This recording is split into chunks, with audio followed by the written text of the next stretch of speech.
Cheers, dude. Welcome to a very special episode of the Busy Bee podcast. We are in Italy. We're in Positano right now, and today we wanted to talk a little bit about how the heck we ended up in such a situation as two people that have ADHD. This is Em, my assistant, who also has ADHD, and so we're going to talk about that today and drink wine, and if it's loud, suck it up. Welcome to the Busy Bee with ADHD podcast, a podcast about tools and strategies for ADHD, all while laughing at my very dumb, but plump ass, Haley Honeyman. I'm an ADHD coach and influencer with the goal of helping my fellow ADHD pals. Let's get into it. So, Em and I met off of Bumble Business, which was super random for both of us. Like, neither of us had really ever used it. Yeah. We met off there, clicked right away, and I was looking for an assistant at the time to just help me with random things, and so it ended up working really well. But since then, I've posted videos, and one of the things a lot of people ask is like, what is it like having two neurodivergent people together and working together? Like, how does she help me if she also struggles with some of the same things I do? How do you think, like, what do you think the dynamic is there?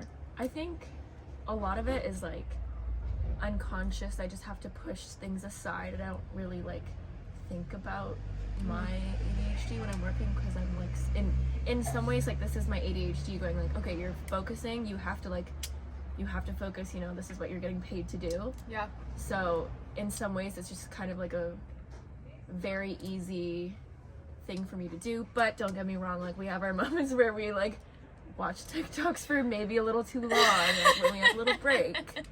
Totally. We also definitely both have like the ADHD paralysis. Like, out of nowhere, we'll both be like, and I'm shut down. I don't want to work anymore. And like back at home, we would have times where we'd go to a coffee shop or whatever, so that we have like some breaks and whatnot.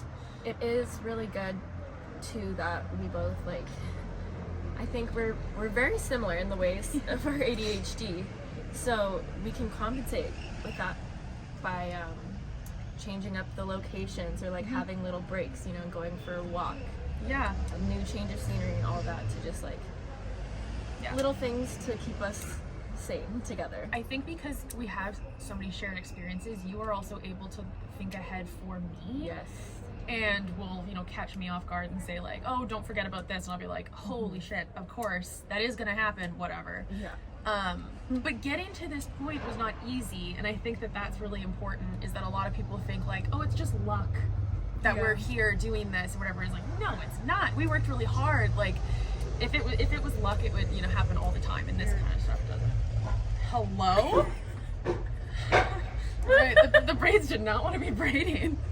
What the fuck was I saying? This is such an ADHD This moment. is one of the things that we struggle with, is that we get like sidetracked, but we usually always come back to it. Getting to this point. Yes. There it is. It's not just luck. No, definitely not. And I myself went through a number of like corporate jobs, 9-to-5s, that I was miserable in all the time, but I thought that that was the norm, and I just had to like suck it up and deal with it. And it really took me a long time to figure out that there were alternative options, and I think a lot of people don't see that still. You know, that there are other things other than a 9-to-5. But yeah, the main thing is that when I was in corporate jobs, or when I wasn't working from home, because the last job I had before this, I was working from home. But my corporate jobs before, where I was actually going into an office, I was burnt out. Like, I would leave my job and then just lie down and do nothing for the rest of the night. And it was like my life was work because I couldn't do anything else. And so when I started working a 9-to-5 but from home, I was like, oh, this is closer. This is getting in the right direction. And then it started realizing, you know, that I could utilize my creativeness and my sporadicness and spontaneity my spontaneity to actually benefit me with business and stuff. So the flow ended up working for you. Similar story. I've worked multiple 9-to-5s, and I always thought like, you know what, I'll just do like, I don't know, I kind of got sucked into grind and hustle culture. You know, being someone with ADHD, you want to do like so many things. So I was like, you know what, all at once, I'll have a 9-to-5, and then after that I'll work on this business, and then I'll start this other business. And obviously that was very draining for someone with ADHD. Even without, like, it's a lot to handle. So what I found was something like before I started working with Haley, I was already doing kind of like freelance creative services, and I was lucky enough to be able to do most of it from home. So I knew that that was the path and the direction that I wanted to go in. And so I remember before we like met up for the first time, I was like, you know what? Every single like 9-to-5 job interview that I've had, I've like, you know, you prep yourself in your car before you go in, and you're like, hi, you know, like you have that customer mask. the customer mask. service voice. And I was like, you know what? This is like, I didn't even know really what you wanted at the start, but I was like, I'm just gonna be myself and see what happens, because nothing bad can happen from me being myself. Yeah. So I went in and I was like, if nothing comes of it, nothing comes of it. But we clicked right away, and it's led us here. Italy. So Yeah. be Wow. yourself.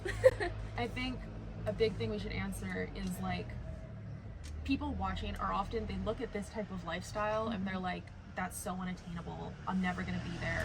Like, even if they want it really bad. So the question is like, how does somebody else replicate this type of success or happiness, right? Yeah. Because I think something to keep in mind too is like, this exact scenario might not be what's right for you, Exactly. right? Yeah. It looks perfect and it looks amazing, but that doesn't necessarily mean it's exactly what you want or will be like your aha moment, right? Yeah. Yeah, a lot of people don't consider that. Everyone's definition of success is different. Like, Yeah, success isn't linear absolutely. at all. But Like I posted something talking about the fact that I'm now making 6 figures, which for me, cheers thank to you. that. Yep, cheers to that. People utilize that figure as a measure of success. And so for me, I'm still kind of stuck in that. And so being able to be like, whoa, I hit that and I hit it Yeah. quickly with where I'm going, that for me was like, oh, that's amazing. Yeah. But the bigger measure of success, I think for anyone, is just like happiness, Oh, of course. Yeah. right? Happiness is, so that was something that I really wanted to focus on. Like, I didn't want Yeah. to just do a job because it gave me a lot of money. Like, even if a job paid really well, if I wasn't happy, like, I don't want to spend my time doing that. So Yeah. doing absolutely. a job that like I just made a reel about this literally 10 Check minutes her ago. out. Yeah, like having a job that fulfills you, I feel like that drives you to do more of what you love, and then everything just kind of falls into place, which is what we've been Yeah. talking about on this trip, like So like manifestation and the law of attraction Yeah. and all of that, and how everything is going to work out for you in the So, way that you Yeah. want. Like I was scrolling today and I saw a video from, I forget her username, I'll put it here, but she's a grandmother on TikTok, and she was talking about the fact that her level of success and happiness came from just being cozy at home and like being that person that welcomes people into her home and bakes and like has abundance of love, and for her it was never about jobs. yeah. And so it's like, it really does depend on each person. So Totally. while this might be success for us, Mhm. it might not be success for you. And I feel like people with ADHD definitely have to unlearn like how society views success and like Mm. your jobs, your life, and all of that, because you know everything. I mean, I found for myself, like when I graduated high school and all that, I was like, okay, well I have to go to university and I have to do this, this, and It's this, exactly that way too. right? And like, Exactly. but you don't. No one really says like it's okay to like Do other stray things. off that course. Yes. And so I did 2.5 years of school in post-secondary. I hated it. I cried. I struggled, but it was like, this is what I'm supposed to do. And I Yeah. think if I could talk to a younger version of myself, I would absolutely say, like, if you think you have to do something, it's probably not the right thing Yeah. for you. Because there were so many things that I was like, no, I just have to do this. Like, I just have to. Whereas, you know, it feels Yeah. right when it's right. Yeah, you can't. It doesn't feel like a chore. Exactly. Yeah. I love that so much.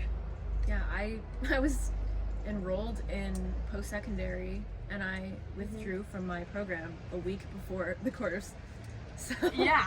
I was like, you know what, if I'm not like 100% sure about it, and I just had this gut feeling, and usually, you know, trusting your gut feeling is the smart thing to do. So Yeah.